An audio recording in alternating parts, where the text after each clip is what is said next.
Bob Odenkirk's most recent feature after the completion of Better Call Saul is this latest series titled Lucky Hank. I avoided most of the trailer when it came out because I wanted to be surprised by what I watched, and it's safe to say that it is slightly different to what I expected, and it tonally differs from the last thing that we saw him in. Following Odenkirk as Hank is a character that's chair for an English department at a college that's extremely underfunded. It appeared as though we've entered his life at a period of time where the bliss and steady pace that it was at is going to start to unravel. So with that, let's recap, break down, and explain all that there was to take away from this first episode. So let's get into it. Here is Lucky Hank Episode 1 Ending Explained. Just to let you know, this video will contain spoilers. This first episode was a very well-rounded one for the first installment out of 8. We got to see Hank's life, his troubles, what was on his mind, the people that he cared for, worked with, and resented. And we saw that he was an individual that struggled to leave the town that he loved to hate, something that many people actually experience. Within this show, we got to hear the internal thoughts of Hank as a monologue, which was an extremely interesting stylistic move for the show to make. On some occasions within shows, it doesn't really work that well, but within this one, it definitely supported the character of Hank, and it allowed you to understand the character more, as this is what it feels as though the show is going to be about. It seemed as though the news of his father's retirement was what sparked the feeling and mood that he was expressing throughout this first episode. He hadn't spoken to his father in around 15 years, and with him now retiring and looking to get back in contact, it meant that the steady life that Hank had created for himself was soon to be disrupted, with his wife Lily also looking as though she was going to be going off and applying for a job in New York. She may well be leaving him for the time being too, supporting the conversation that he had when he was playing squash. We found out that Hank was actually a dreamer, but he was somebody who never acted upon his dreams. With him being on the verge of losing his place as chair of the department due to a vote of no confidence being placed upon him because of the harsh words that he spoke about the teachers of the college, the town that they lived in, and the lack of hope that the students had, he mentioned to his wife about potentially moving to New York. Something which in the moment you believed he did genuinely want, but we soon found out that it was something that he'd never actually take action with within reality.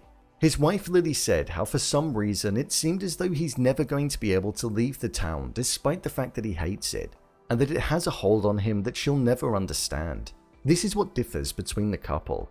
Hank is living in a town that he says that he hates, and to quote him, he's living at 80% misery, while his wife is living at 30% misery, but living in a place where she doesn't want to live and is there for Hank every day, working a job where she's underappreciated. So it's clear to see that they are both most definitely going to be going down different paths. With the scene of him running after her at the end and him letting her go with him getting further and further into the background, it shows us that this is what's going to be happening within this first season. We also saw an interesting moment within this episode from a stylistic point of view. When Hank received a phone call about his father, we saw the camera zoom into a close-up shot and the background sound got muffled. It was only once he was knocked by a student that he snapped out of it. This was something that highlighted the fear that was present within him of having to speak with his father again after 15 years. So while we didn't find out what happened all of those years ago, I imagine we will find out as the episodes go on. The fact that he has Junior within his name and is the son of a prolific writer, I get the sense that he's lived in his father's shadow and he's struggled with that all over the years. Especially with Bartow saying how Hank's only book wasn't even available on the campus. So while he wanted to have a career in writing, he ended up working at a college that he doesn't even value that highly, and he's never going to be able to compare to his father. It also seemed as though the article that was written about his father contained some lies within it too, where it mentioned how family was key to his success. But we obviously know that he hasn't spoken to his son in a very long time. I feel the reason Hank was carrying around the article that contained his father's retirement for such a long time was because this was the first time that he's probably seen his father, read his words, or even properly heard from him in such a long time. So he most likely found it difficult to just throw it away. He'd read it multiple times, and I think that's because he wanted to feel some kind of connection to the words that he'd said. After all, Hank does find the power in words. Hank is definitely undergoing a midlife crisis of some kind, but this midlife crisis isn't one that's self-inflicted by himself. It's one that's down to environmental factors and others that are around him. For example, his father leaving his wife, retiring and wanting to get back in contact, his wife Lily wanting to go off to New York to interview for a job, and his daughter dating a guy that doesn't have a job and doesn't have any money. The white wall that Hank saw as bliss and the purity of the soothing life that he's had over the past few years is something that he fears being disrupted, and it definitely seems like that's going to happen. While Hank isn't the most likable of characters, he has the cynicism that everybody has within them. He just speaks his mind and gets it out, so there is a reason to empathize and sympathize with what we're going to see happening to him. He wants an easy life, albeit if it's in a town that he despises. I just wonder why he feels as though he can't leave the town and why it has such a hold on him. I thought this first episode of the show was pretty good. It had a serious story to it, which I think is going to be developed quite well. But there were some good undertones of humor too. Humor that wasn't that forced but came natural to Odenkirk due to his comedic background. I thought the cast seemed extremely well balanced too, with the staff in the English faculty each looking as though they're going to be supporting different mindsets and sitting on different sides of the fence when it comes to supporting their chair, which was Hank.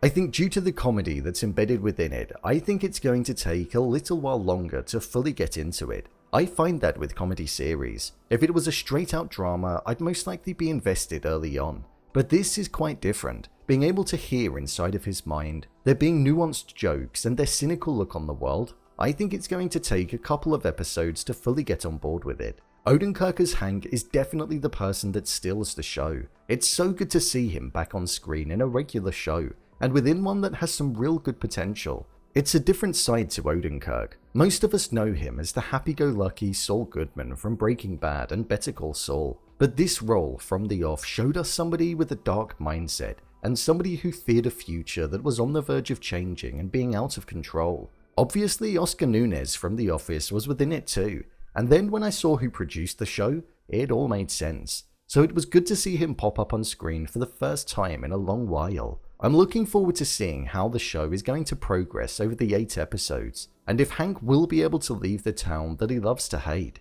So, there you have it, Lucky Hank Episode 1 Ending Explained. If you want to see more videos such as Endings Explained, theories and predictions, and character breakdowns, then click on the I button, or alternatively you can head over to my channel where you'll find them all. If you'd like to give me a show or movie that you'd like me to review, then head over to my Twitter, @brainpilot_, and tweet me what show or movie you'd like me to review next.